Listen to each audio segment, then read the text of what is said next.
research evidence in a post-truth world, tackling the information, misinformation, and disinformation affecting healthcare decision-making. Before we proceed, my name is Amir Holfeld, and I'm joined with my colleague, Ntombi Blozi, who will be co-chairing today's session. Again, welcome to you all. Before we proceed, so again, the theme of this oral session today is all about making evidence accessible and reducing high and promoting high quality evidence. So the housekeeping for today, we'll just briefly go over it before we start our sessions or introducing our session speakers. So all participants, you will see that you are muted currently, and as the webinar is in, then we open up after each session or speaker has had their video presented, we'll then unmute. You can raise your hand, also put questions or comments in the discussion or chat boxes. And this is just to avoid any interruptions. Also, please be reminded that the sessions will be recorded, and I am going to, I see it is recording now, so thanks to others that have started the recording. So it will be recorded and be available via our Cochrane South African website. So I'm going to now hand over to my colleague Ntombi, who will present or introduce the first speaker. Thank you all.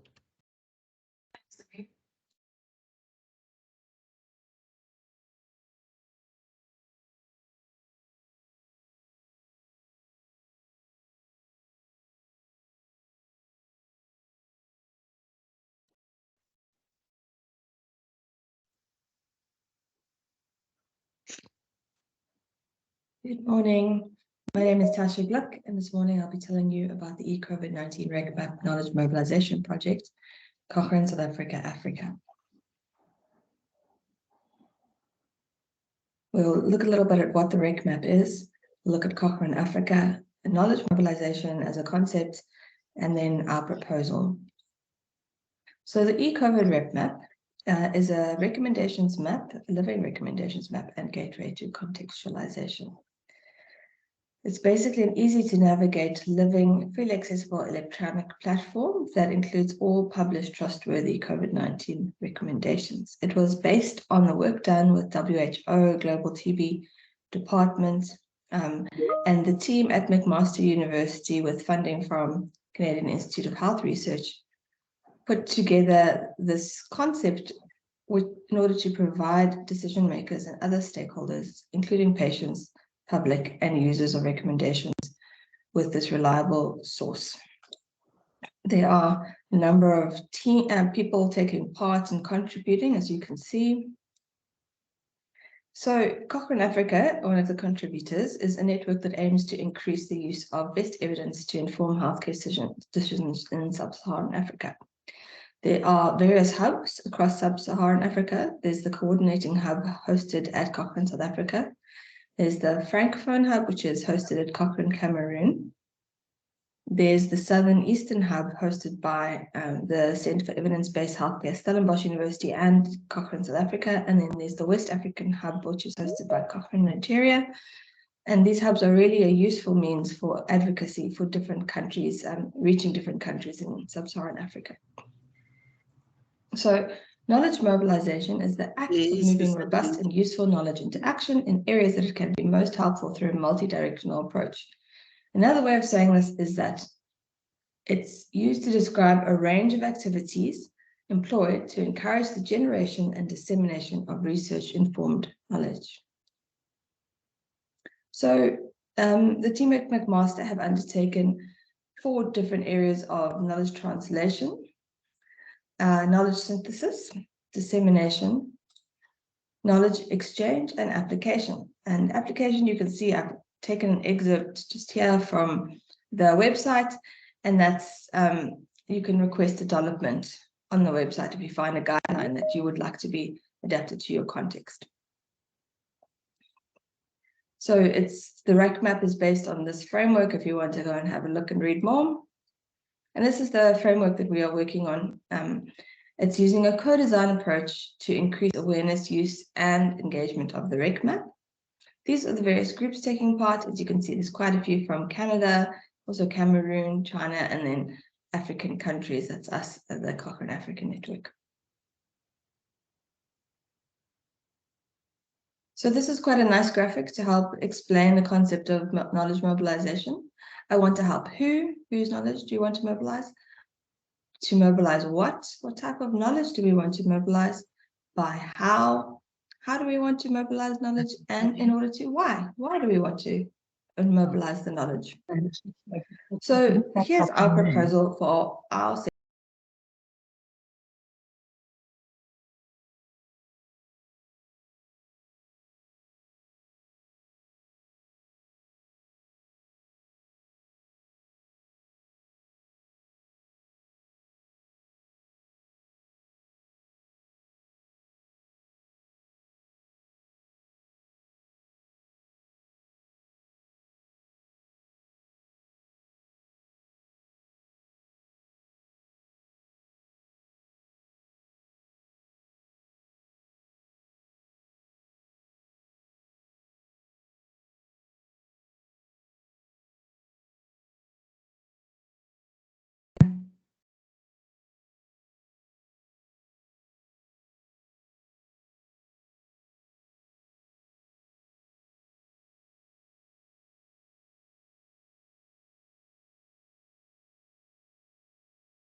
Hi, everyone. It seems that there's been a bit of a technical glitch. The video is playing on our side, but I believe that you do not have sound, so we will attend to it very quickly. Sorry about that.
African countries. That's us, the Cochrane Africa Network. What type of knowledge do we want to mobilize? By how? How do we want to mobilize knowledge? And in order to, why? Why do we want to mobilize the knowledge? So here's our proposal for our section of the project. Well, our aim is to increase the use of the REC map through sharing of information, navigation of the REC map, what it is, development, plain language recommendations. Why we want to do this is to measure the use of the REC map by Cochrane authors in sub-Saharan Africa, or actually by people in sub-Saharan Africa before and after planned mobilization activities, to determine user accessibility, acceptability, and preferences of the REC map, and to compare requests for development support before and after the knowledge mobilization activities. We are targeting Cochrane authors in sub-Saharan Africa, which may include researchers, peer reviewers, public, and media. And after the training, we want to have an increased use of the REC map We want to have information around user accessibility, acceptability, and preferences, and we want to see increased requests for development support coming from Sub-Saharan Africa. How are we going to do this? We are going to have a series of 3 webinars in each of our hubs, the East and Southern African Hub, West African Hub, and Francophone Hub. We will address the use of the rec map, development and plain language recommendations, and we will include a practical live demonstration and offer further training for those who would be interested. And then we'll also make use of our social media accounts. This will be a quasi-experimental pre-test, post-test design using quantitative data from webinar surveys or the webinar survey and Google Analytics. We'll include questions around COVID-19 resources and some others that we've drawn from one of our colleagues. We'll also look at the number of people attending the webinars and the number of people requesting skills-based training, and then some analytics. Here are some of the questions we may include, such as, have you ever accessed any guidelines on COVID-19? Have you heard of the rec map? And then some questions around preferences. And our planned outcomes include an increase in the rec map use among people in Sub-Saharan Africa, and knowledge around user accessibility, acceptability, and preferences, and an increased request for development support from Sub-Saharan Africa.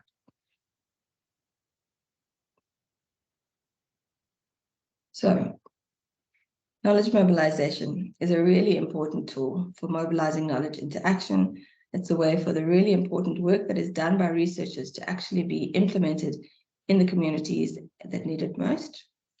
Cochrane Africa aims to develop knowledge mobilization methods that can be employed not only for this pandemic, but for future health challenges that arise in order to make knowledge available to researchers in Sub-Saharan Africa. Here are my references.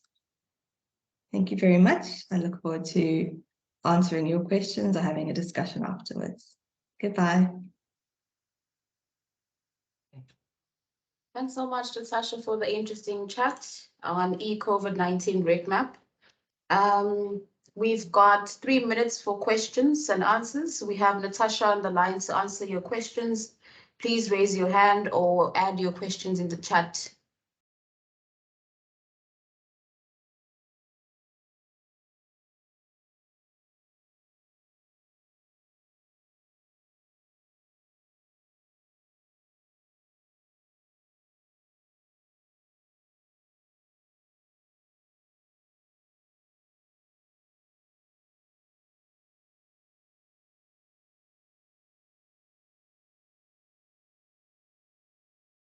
Yeah, I see we don't have any questions in the chat. I also don't see any hands raised. So I have a question for you, Natasha. So I just want to know, how will you measure the use and accessibility of e-COVID-19 rec map at baseline or pre-webinar?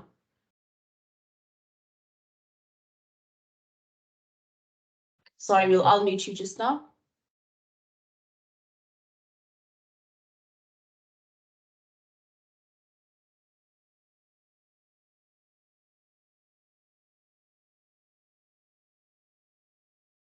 Tasha, are you able to talk now? Yeah, thanks, Amir. Okay. Sorry, Ntombi, you said, how do we measure the use of the rec map before we do the webinars? Is that your question? Yes, correct. Thanks. Oh, Thanks. yeah. Thanks for the question. So, we won't be able to specifically know, who is accessing the rec map, but what happens is when people access the rec map, they are able to identify where the person is from, so the country, and whether they are new or whether they are reusing the website, so they're coming back, or and how long they stay on the pages. So that's what we'll do. So that'll be sort of like a more general idea of users in Sub-Saharan Africa that we will get both before and then after the webinars. Okay, all right, thanks. Thanks, Natasha. That will be all from me. I see Daniela has a question. Will this be open access or will one need a subscription fee to access? Thanks, Daniela. It's already open access. So you can just go, I think it's e-COVID rec map. I'll put the link in the chat and you can go and check it out. It's actually a really, really nice resource for everything COVID-19 related. Thanks for that question. Thanks so much, Daniela, for the question. We've come to the end of the Q&A session for our first speaker, Natasha. Over to you, Amir, to introduce our second speaker. Thanks, Tasha. Thanks, Ntombi. So our next speaker is Mashudu Mtetwa, and she is a colleague of mine at Cochrane South Africa SA MRC. The title of her presentation is South Africa Newborn and Child Health National and Provincial Clinical Practice Guidelines, a landscape analysis. So I'm going to share my screen, and hopefully we do not have any sound problems. Good morning, everyone. My name is Mashudu Mtetwa. I'm going to present to you the results of a scoping review on South Africa Newborn and Child Health Clinical Practice Guidelines, a landscape analysis. Children in sub-Saharan Africa are 14 times more likely to die before the age of 5. Over 50% of under 5 child deaths are due to diseases that are preventable and treatable through simple and affordable interventions. Clinical practice guidelines bridge the gap between research evidence and clinical practice. They are essential policy tools in supporting implementation of effective and cost-effective healthcare. The WHO has developed CPGs for most poverty-related diseases. However, they are not consistently adopted or adapted by low to middle-income countries. This study forms part of a larger project called GELA. The overall objective of the GELA project is to maximize the impact of evidence use for children and newborn through increasing in South Africa, Malawi, and Nigeria, to use research evidence to develop locally relevant CPGs for newborn and child health, and to explore processes for CPG adaptation while focusing on contextual factors such as cost, acceptability, and feasibility. The GELA project is divided into 6 work packages. The current study that I'm presenting forms part of work package 1, which is concerned with stakeholder engagement and identifying priority topics in the field of newborn and child health. In this study, we aim to understand the South African CPG landscape that will inform priority topics for newborn and child health. The aim of this study is to identify publicly available national and provincial level CPGs for newborn and child health topics developed in the past 5 years in South Africa. We aim to describe the scope of the identified CPGs, including methods used, and list the stakeholders involved in the development. We aim to appraise the quality and reporting standards of the identified CPGs using the Agree2 tool. We included publicly available national and provincial CPGs that were published between 2017 and 2022, and that included recommendations for newborn and child health up to the age of 12 years. We searched the NDOH websites and Google between June and July 2022. We further consulted NDOH representatives to assist in identifying up-to-date guidelines. We extracted the following data using a piloted Excel sheet: time and title and year of publication, scope, condition, target users, stakeholder consultation, assessment of certainty of evidence, and contextual data. CPG quality and reporting were assessed using Agree2 tool by 2 reviewers. The Agree2 tool is composed of 23 items which are organized into 6 quality domains. The domains are scope and purpose, stakeholder engagement, rigor of development, clarity of presentation, applicability, and editorial independence. So for our results, we identified 23 CPGs, 21 were national and 2 were provincial. The provincial CPGs were for the Western Cape. For the scope, most CPGs were for treatment, followed by diagnosis, prevention, screening, and rehabilitation.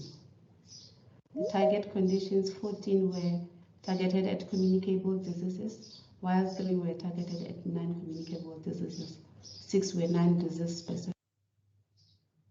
This table summarizes the target conditions that were covered by the identified CPG. The non-disease specific CPGs included the standard treatment guidelines, hospital and primary healthcare level that are often targeted at healthcare practitioners. Majority of the CPGs were targeted at healthcare professionals. Only 5 CPGs stated that they consulted stakeholders. Only 4 CPGs assessed certainty of evidence, and only 4 CPGs considered contextual data before implementation of the CPG. We presented AGRI scores as medians of CPG scores per domain. The clarity of presentation domain scored 92%, while the lowest scoring domains were WIGA of development, which is concerned with systematic approaches to selecting evidence and assessing evidence, and editorial independence, which is concerned with funding disclosures and conflict of interest.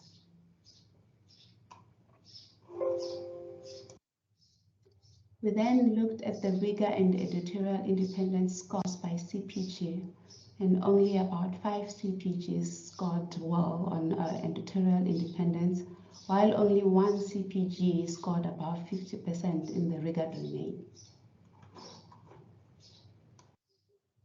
And when looking at overall quality, about 5 guidelines, including the standard treatment guidelines, they scored very well, while about 4 or 5 guidelines had the lowest scores, which included the 2 Western Cape guidelines.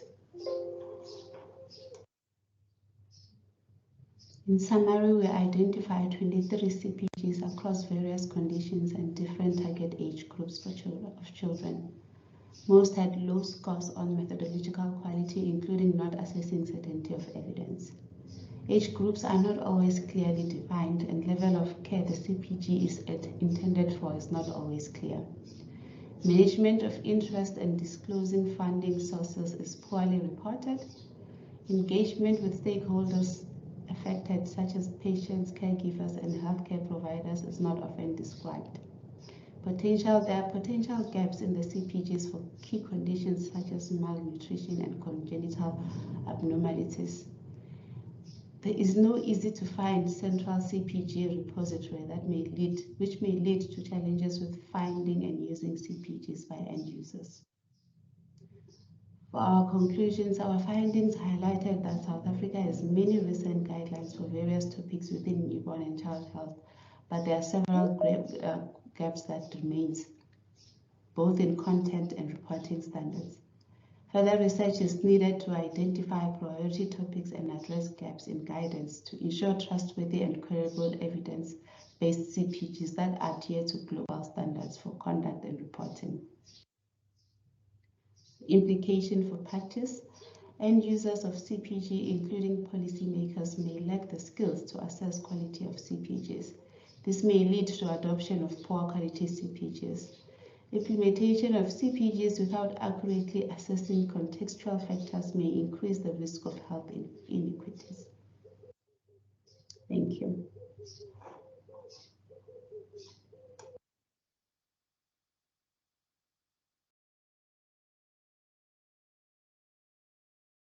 Thank you very much, Mashudu, for that excellent presentation. Again, if anyone would like to add anything, comments or questions into the chat, or would like to unmute, please feel free, raise your hand and we can then unmute you from our side.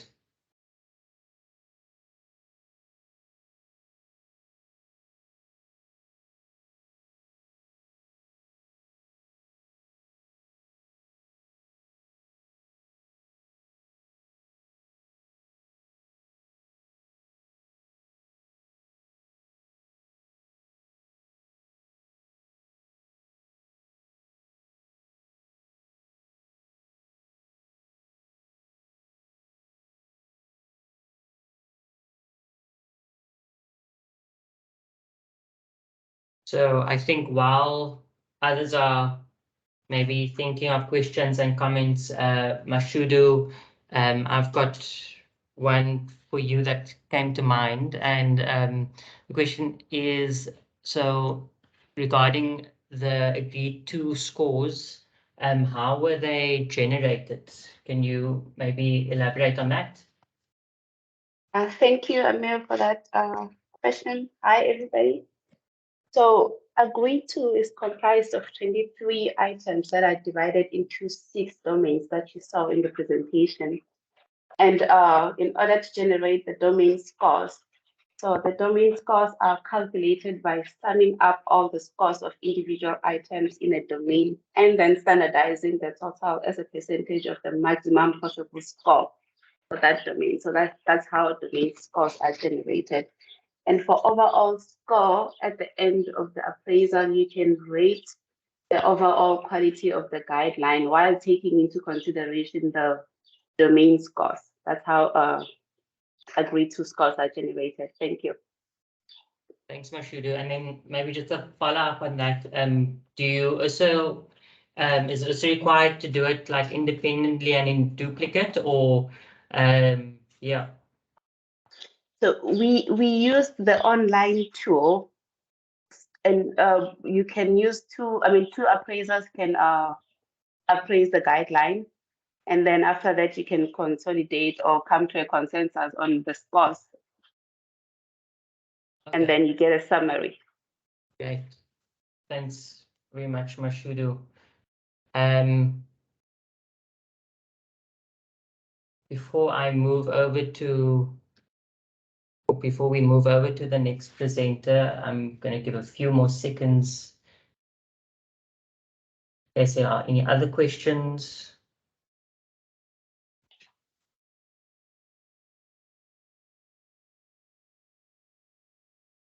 Okay, so it doesn't look like there are any other questions coming through, but we can always leave them for later if anything comes to mind.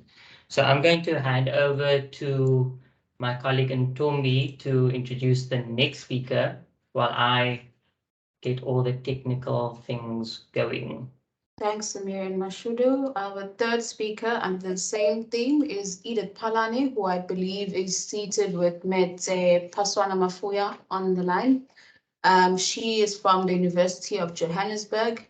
And yeah, over to you, Edith.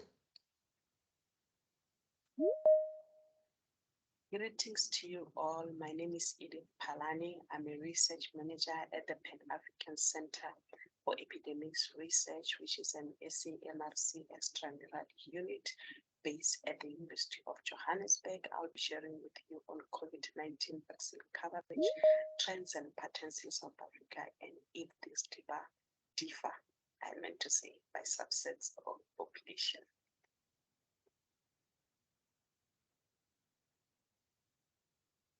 This is the outline of the presentation. An analysis of surveillance and programmatic data on COVID-19 is critical in gaining insights into the acceptability, utilization, viability, stability, as well as the potential effects and impacts of vaccines in containing the COVID-19 pandemic. And during the COVID-19 pandemic, indeed, various types of vaccines were made, with two main ones, mainly the messenger RNA vaccines and the non-replicating viral vectors. And processes and policies were put in place to ensure that the vaccine access is equitable and everybody gets the vaccine. But however, differences and inequities were observed and reported, and some of the factors that contributed to this were ranging from structural level factors and individual level factors, including mainly your socio-demographic factors such as age, gender, income status, education level, and the geographic regions of the individuals.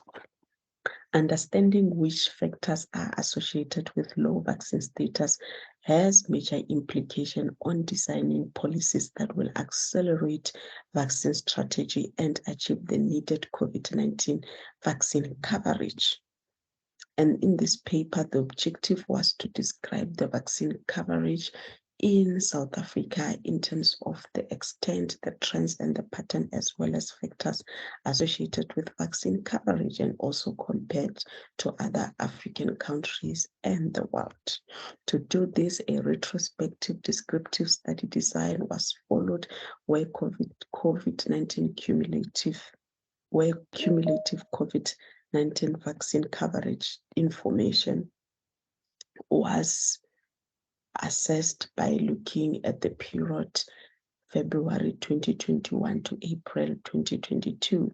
And we did a retrospective review of COVID-19 databases that are available and open access, which ranged from the global ones being the WHO dashboard, our World in Data Statista. In Africa, we looked at the CDC Africa Vaccine Dashboard, and in South Africa, we looked at the electronic vaccination data system. And from these databases, we're able to triangulate data on vaccination status, vaccine doses administered, the type of vaccine administered, booster doses administered, and COVID vaccination rates. And where possible, these data on this dashboard were disaggregated by social demographic factors such as your age, sex, geographic area, public or private sector. In addition to triangulating the data, we also wanted to determine if there is significant association in terms of these social demographic factors and the COVID-19 vaccination. Somehow our result, we showed that by the time we did the review as at 25th April 2022, only a third of South African population were fully vaccinated, and this was below the target of 70%. And when comparing South Africa to the rest of the world, vaccine coverage was the lowest at 35%, with 30% with complete vaccination and 5% partially vaccinated. And the world's average on vaccination was at 65%. However, when we compared the coverage and the South African COVID-19 vaccination coverage to the African continent, the one in the African continent was lower at 21%, and South Africa ranked number 12 in terms of the order of African countries vaccinated. In this picture, we are also showing the share of population vaccinated against COVID-19 in South Africa compared to global and low middle income. Of course, South Africa didn't fare lower compared to the global and low middle income countries.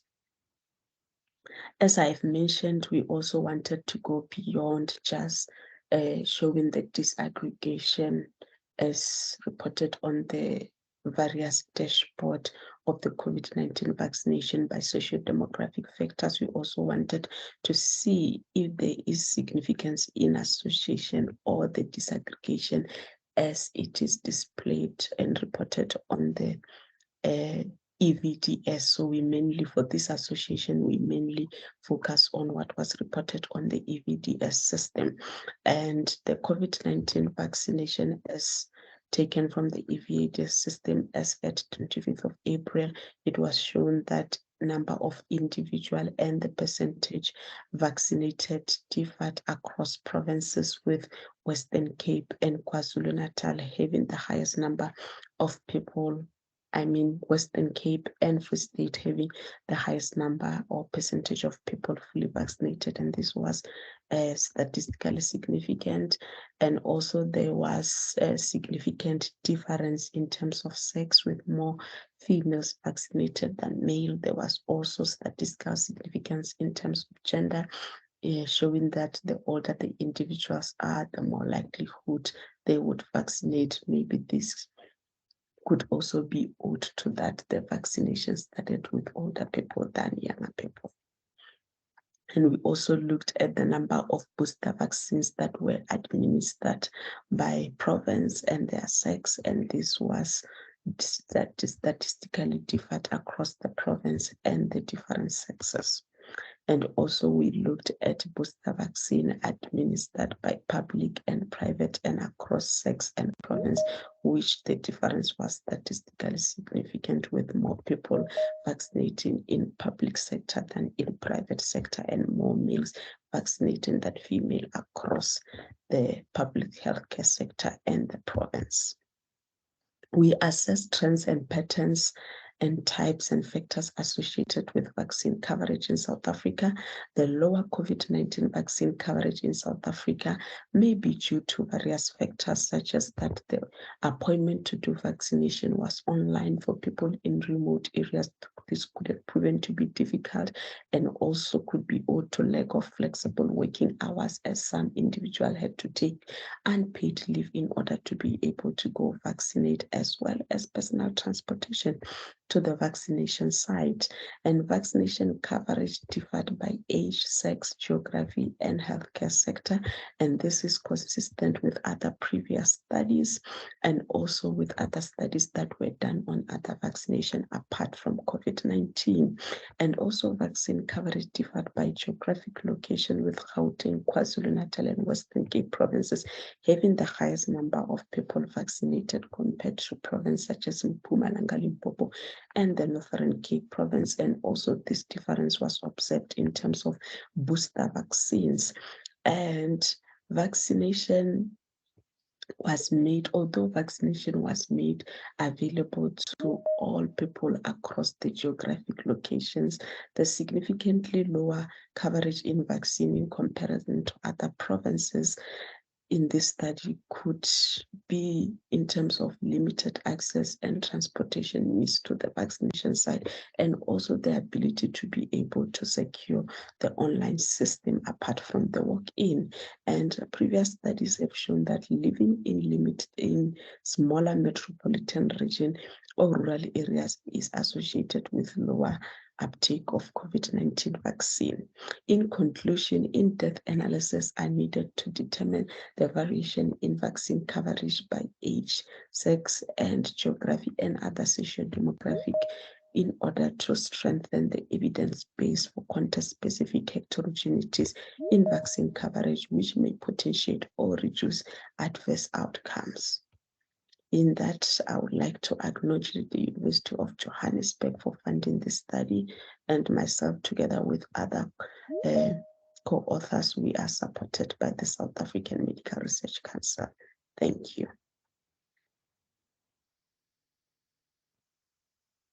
Thanks so much, Edith, for the very interesting and relevant talk. We have about 2 minutes for questions. Please put your questions in the chat or raise your hand so that we can unmute you.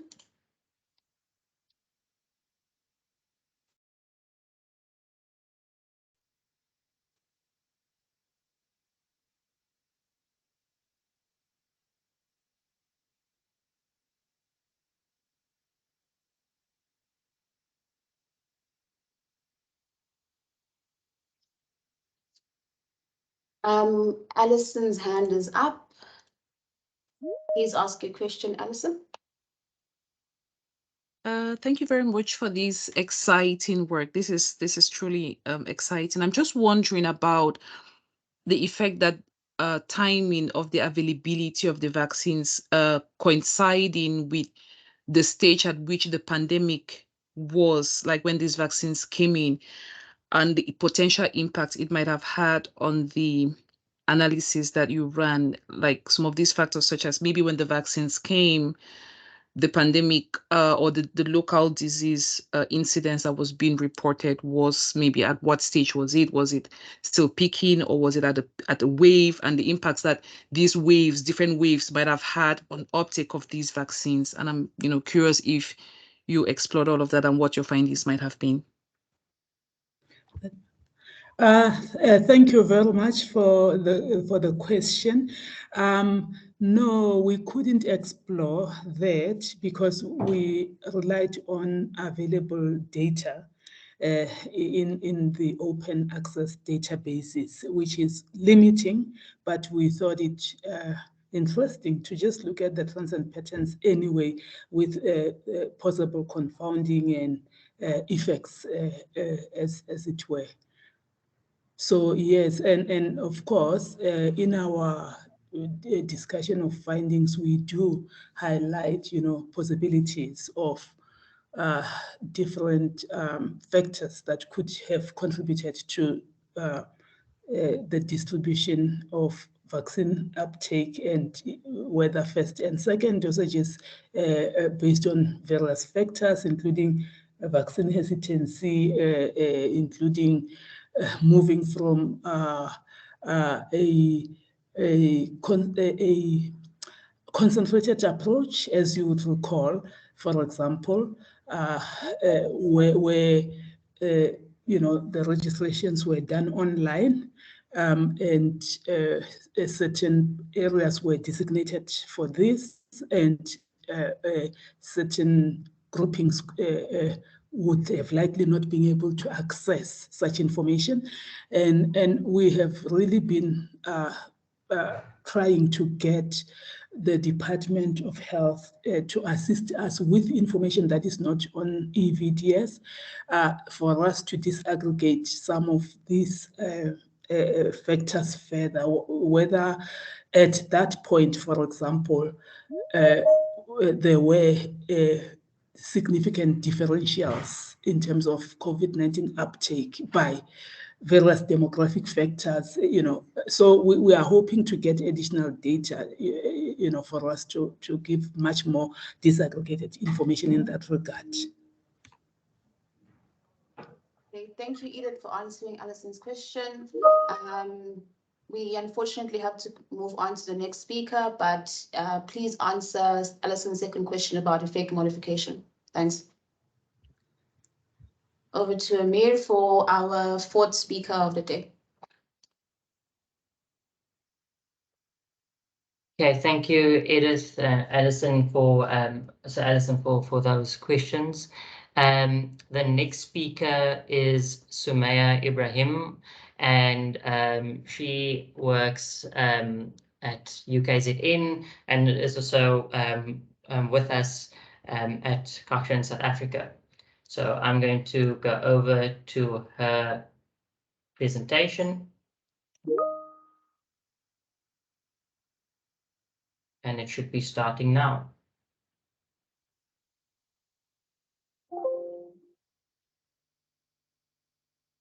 Good morning. This morning I will be presenting on rapid reviews for rapid decision-making, South African COVID-19 therapeutics national and global collaboration. My name is Sumaya Ibrahim, and my co-authors on this abstract are listed on the screen.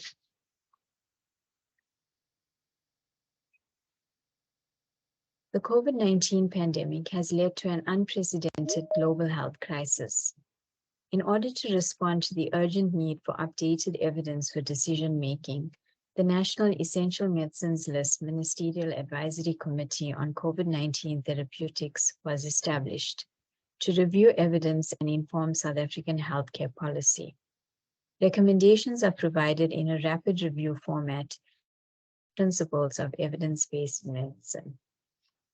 Rapid reviews fast-track the evidence synthesis process to produce evidence for stakeholders in a resource-efficient manner that balances urgency with rigor. The aim was to demonstrate the collaborations that enabled evidence-informed, context-specific COVID-19 therapeutic recommendations on the effectiveness of the BNT162B2 or Pfizer vaccine in preventing morbidity and mortality associated with COVID-19 in children aged 5 to 11 years in South Africa. NEMOMAC, through collaboration with the South African GRADE Network and the Ministerial Advisory Committee on COVID-19 vaccines, established an approach using Cochrane's rapid review methodology. Criteria were applied to prioritize the research question, those being of high priority to clinicians, the public, and policymakers, with limited evidence and/or uncertainty about benefits or harms of the intervention, and emerging research evidence that may inform a recommendation. A standard protocol, including a clear description of the population, intervention, control, and outcomes, or PICO, and related methods guided the conduct of the review. Methodologist led aspects of the review process, including searching for guidelines and primary studies to be included,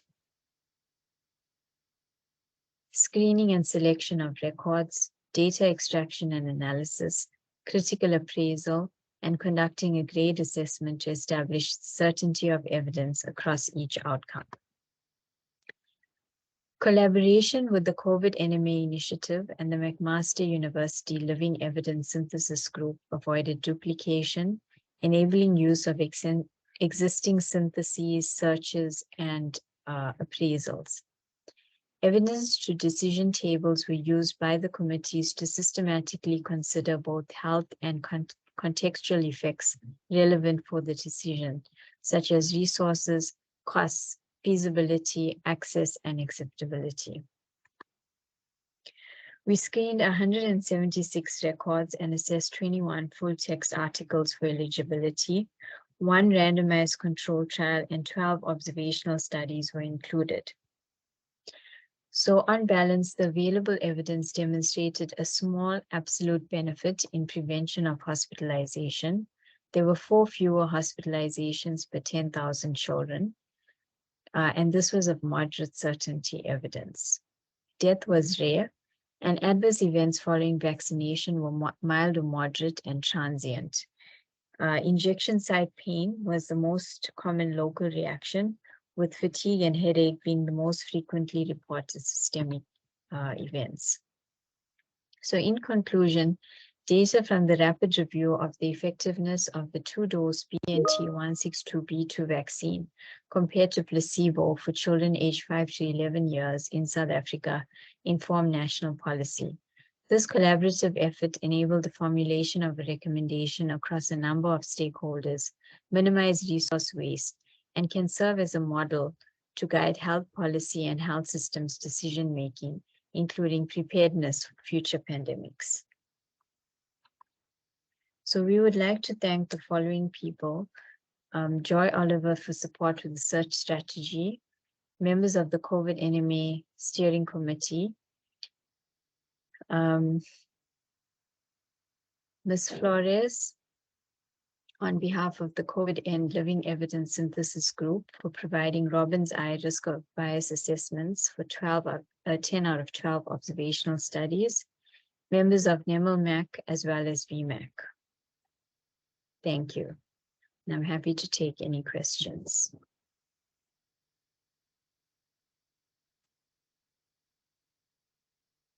Okay, thank you very much, Sumaya, for that excellent presentation.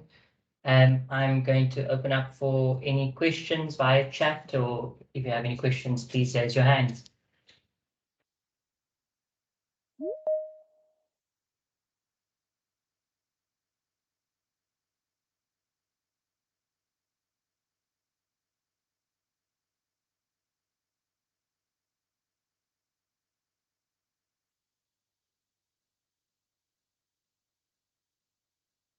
So while I wait for questions to come through, Sumaya, something that maybe you can give us insight on is, were there any limitations in the rapid reviews? And then, if time allows, maybe also some tips that you may want to share in conducting the reviews as effectively and efficiently as you guys have with such great speed. Yeah, so maybe the first one, limitations of the rapid reviews. Thanks, Amir. Thanks for that question. I think, obviously we try to balance the speed with the rigor of a systematic review. So with that, there are obviously some limitations to this process, regarding the comprehensiveness of the search strategy, limiting it to 2 or 3 databases, obviously not, limiting it to English language publications, And in this particular rapid review, we also included preprints, which are obviously not peer reviewed. So these are some of the considerations and things that, you know, as we update the reviews and the evidence, we will be able to see what the impact of these methodological issues are. Thank you. Thanks, Sumaya.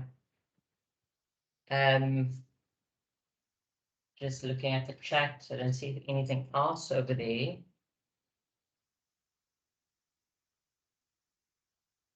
No hands. Okay, so I think if there are no other questions for time purposes, I'm going to hand over to Ntombi to introduce our next speaker. Thank you very much, Sumaya. Thanks, Samir. Thanks, Samir. Our final speaker under this theme is Andy Parrish from the Department of Internal Medicine at Walter Sisulu University in Tata and the Cecilia Mekwane Hospital at East London. Over to you, Andy. Hello, I'm Andy Parrish, and I'm going to be using the example of baricitinib to explain how the National Essential Medicines List working group on therapeutics used the systematic review process to inform clinical guideline development during COVID-19. The background to this is that there were a bunch of repurposed medicines which the COVID pandemic triggered an interest in, and things such as interferon, hydroxychloroquine, and ivermectin were found to be relatively or completely ineffective, and this led to an increased interest in the role of inflammation in COVID-19. One of the medications involved in influencing lymphocyte function in inflammation is baricitinib, which is a JAK1 and JAK2 inhibitor. The NEMLAC COVID-19 rapid review process is a review of medications used in the development and implementation of guidelines for the South African therapeutic scenario. The methods we used were to, first of all, clearly develop a research question in the form of a structured PICO, move from there to looking at which study designs would actually be included in the review, doing the search, screening the resulting literature, and then finding some form of appraisal and evidence synthesis, which then generated a final report and a final decision. In October of 2021, we did our initial review and found only one randomized controlled trial out of 123 records, and we compared in that baricitinib to placebo, and the agent was found to reduce mortality in hospitalized patients on oxygen with at least one raised anti-inflammatory marker. It was notably cheaper than intravenous tocilizumab, which has also been shown to be of benefit in hospitalized COVID-19 patients. In May 2022, the updated review could take place in the context of 3 placebo-controlled trials, and we found that baricitinib reduced progression to mechanical ventilation with or without additional organ support or death by day 28.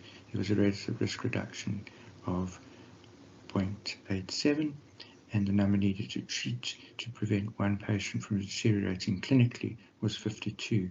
This was associated with the all-cause mortality reduction at day 28, and the number needed to treat for that was 50, with 2% absolute risk reduction, with no increased risk of adverse events. That can be seen more clearly in this forest plot, which basically demonstrates that there were 3 trials, only one of which actually reached statistical significance for mortality as an endpoint, but overall this effect was found to be convincingly demonstrated.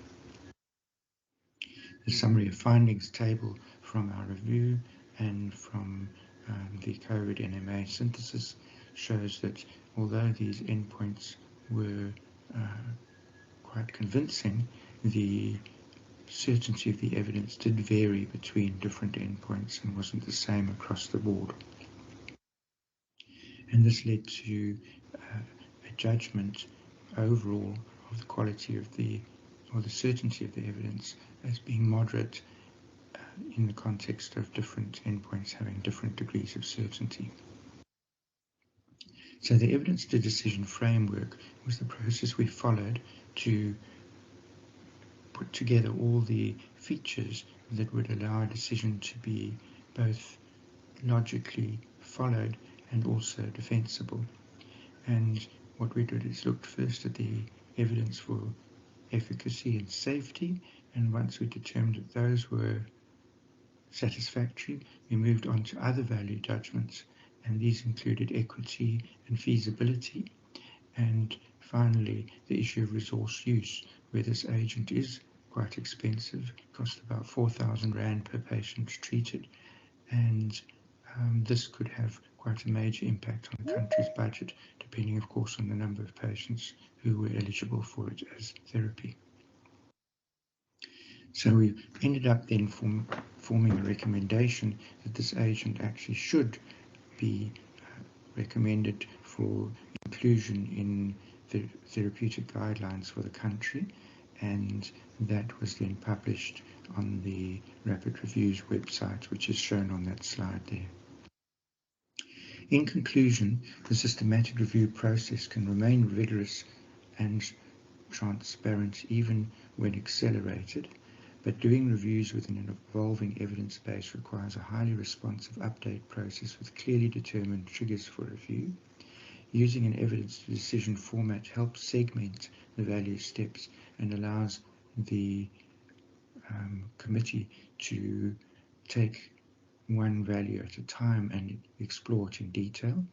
Making recommendations still involves consensus judgments, however, and finally, recommendations for interventions with high budget impact need a clearly spelled out and easily reviewed and defensible decision pathway, which we feel that this process has demonstrated.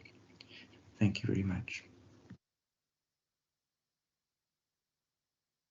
Thanks, Andy, for the wonderful presentation. I'll open up the floor for any questions on the chat, or you can raise your hands.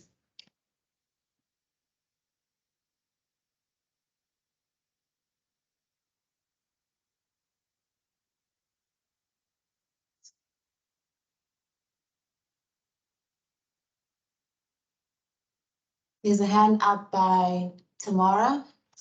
We'll just unmute you in a minute and you can ask a question. Oh, can I go ahead? Yes, please. Can you hear me? Actually, I've had some. Yes, louder. Okay. Yeah. It is. Okay. Great. Hi, and thanks very much to Andy and all the presenters. It's been a great session. Andy, thanks. I mean, I know I was involved with this data, but my question is also largely about the process now with the enthusiasm and energy to be doing, you know, COVID reviews and doing it this style where it's very rapid. What do you see as coming as the next stage of COVID evidence review for South Africa?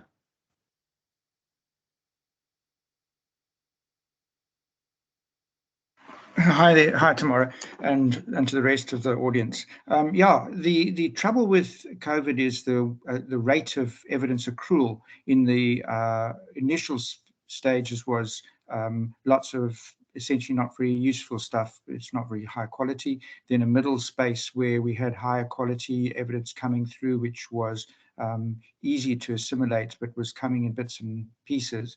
And then we're probably in a sort of consolidation phase now where the data is starting to tidy up on things and it's becoming easier to make more conventional Cochrane type reviews of what's going on.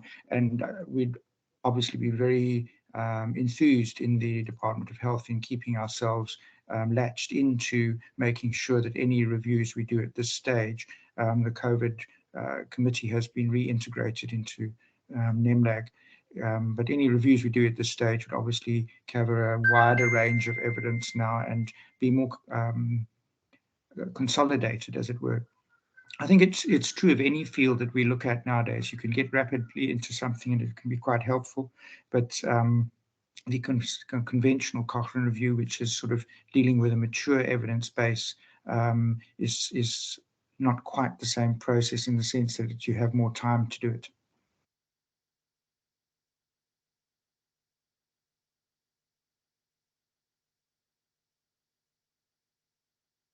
Thanks so much, Andy. And thanks, Tamara, for the question. Do you have any more questions for Andy's presentation?